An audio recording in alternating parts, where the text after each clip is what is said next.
What's going on, guys? Welcome back to another episode of Drive Talk Cars, and in today's episode we are going to be reviewing Viofo's latest dash cam, the T130. So let's jump into the video.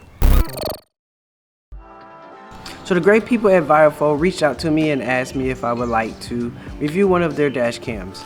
So they sent me over a package full of goodies, so let's see what we have in the package. Alright, so first thing we have here is the camera itself. It comes with the main camera and the rear facing camera. We have a dash cam hardware kit. We have a few accessories here, one being a wireless Bluetooth remote. Next we have a polarizing lens filter, and lastly we have a memory card. Alright, so that's everything that came in the package, so let's dive deeper into each component and see what we have. So the first thing we have is the main camera and the rear facing camera. Right off the bat, what I like about this so far is the packaging. The packaging is very professional, very modern. Alright, so let's open it up. Got Viofo on the box again. That's a nice touch. Really good packaging. Everything is fit in there really nicely. It's not loose. So we have our camera. We have some warranty cards. We have some static stickers. Basically what that does is allows for you to put stuff on your car and take it off very easily, unlike traditional adhesive. We have the owner's manual. We have some more stuff under here. So underneath we have our USB-C cable. We have a trim tool. We have the rear facing camera. That's actually pretty small. That's pretty nice. We have our cable, which I'm assuming is going to run from the front camera to the rear camera since it's so long. We have, it actually comes with a USB adapter for the micro USB. You stick that in here and then you can put it into a traditional USB slot. And we have the cigarette lighter cable that provides the power. So let's look at the camera. Alright, so the first thing that you may notice is that it doesn't have a screen. And that's very interesting, because one thing that I noticed on my other dash cam, on my E63, is that the screen is kind of useless in actuality. When you're driving, you're not going to look at the screen. And if you're going to look at the video playback, you're typically going to get it from the SD card. Another thing, it has a small footprint. It's very thin in comparison to some dash cams. Now, I'm not a dash cam expert by any means, but just from a user's perspective, the small footprint is actually nice. So what you see here is you have this camera here. This is actually going to be facing inside of the car, and it swivels.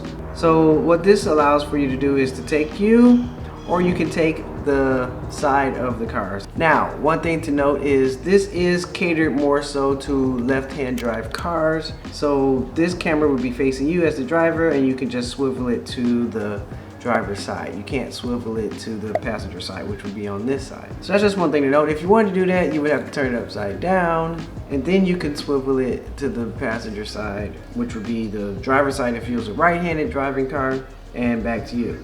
It comes with the sticker already on there, the 3M adhesive, and this is the external camera. Now, the external camera does swivel up and down, so what that does is allow for you to get the ideal perspective. So you can see it goes up and down. You have your USB-C jack for your cable to run from here to the rear, and it's labeled rear, so you know exactly what that does. You have the ability to swivel the whole thing. You can see it like that. You have 3 buttons going across the top here. The first one's going to be record, then you have your mic button, then you have your Wi-Fi button, then you have your video protect button. And I really like that all these buttons are right here on the device, so you don't have to go into any menus or anything like that to get to these buttons. Okay, so we looked at the front facing camera. Now let's look at the rear facing camera. Take it out the package here. Alright, so it is relatively small. I like that. It rotates, so that way you can get the optimal viewing angle for your camera here. It has your video output, which is that USB-C cable that was provided in the kit. Alright, so next we have the wireless Bluetooth controller. Once again, packaging is really nice. Slide this out. So it comes with a battery. Let's see what kind it is. So it's the CR2032, pretty common for like key fobs and remote controls like that. So that's nice that you get the battery. And then here is the wireless controller. That's relatively small. So what you would do is stick that on your dashboard somewhere, and it's got a button. Oh snap, there's a battery already in there. So this battery is a spare battery. Okay, that's a bonus. You get an extra battery. So I'm thinking the ideal scenario for this button would be if you are driving and you see maybe some reckless driving or somebody driving crazy, you can quickly press it and then your video is protected. That way you don't have to go into any apps to save these files. If you're getting pulled over, you may want to record that transaction between you and the officer. Also, you may want to record if you have somebody comes up to your window, then you can click this button and it will protect that file that's being recorded. So that's not necessary per se, but it's a nice feature to have. That's a plus for Viofo. So that's the wireless controller there. Pretty nifty little accessory. Then we have the circular polarizing lens filter. As I mentioned before, this is pretty much sunglasses for your lens. That way you don't get any glare, or reduces the glare for your front-facing camera. You have your front-facing camera. This is facing outside, obviously. You get glare from the windshield. So what you do is you take your polarizer and you just put it on top of your lens. And this will provide a anti-glare feature to your lens. And last but not least, let's look at the hardwire kit. Hardwire kit is just that. You're hardwiring the power to the battery. Once again, this is an optional component, so you would have to purchase this separately from the dash cam itself. But I believe it's like 14 bucks, $14.99, something like that. So this is the hard wire. Let me show you the standard power supply that comes with it, which is the cigarette lighter. So with this, you power it up through the cigarette lighter. With this, you have to do a little bit of hard wiring and run it to a battery source or a power source, and you can get power from that. So with the hardwire, it does come with battery monitoring. So what that does is that allows for it to monitor your battery to make sure if it gets below a certain threshold that it will cut off the dash cam so it doesn't drain your battery. With that, it comes with 4 different cutoff options. You have 11.8, 12.0, 12.2, and 12.4 volts that you can select to cut off when it exceeds those limits. That's a really cool feature, so you don't have to worry about your battery being drained by having this plugged in if you're concerned about that. Stay tuned, I'll have an installation video for how I installed my dash cam. It won't be in this video because I make it kind of long, but we'll do it in the next video. Alright, so as mentioned, you have 3 cameras. You have your front-facing camera, you have your internal camera, and you have your rear-facing camera. The rear-facing and the internal cameras are going to be 1080p, and then you're going to have your front-facing camera that's 1440p or 2K. So the best resolution is going to come from your front-facing camera, and then your standard 1080p is going to come from your rear-facing as well as your internal cameras. So those are the components of the kit, the optional as well as the standard ones, and a breakdown of what each component would do. Next, we're going to go ahead and download our app. Then we're going to go ahead and install it, and then we're going to look at some footage and kind of go over the quality of the picture from each camera.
So as you can see, it's a pretty small unit, tucks away nicely behind the mirror. But as you can see in the videos from the camera, some of the rear view mirror is in the shot, but to me, it's not that big of a deal. You can still see the driver and outside the window of the driver and a little bit out the front windshield as well. So not a deal breaker. I really like the fact that it is small, kind of out the way. Unlike my other one, it's small as well, but I do have that screen that makes it a little larger and a little bit more noticeable, even though you can turn off the screen.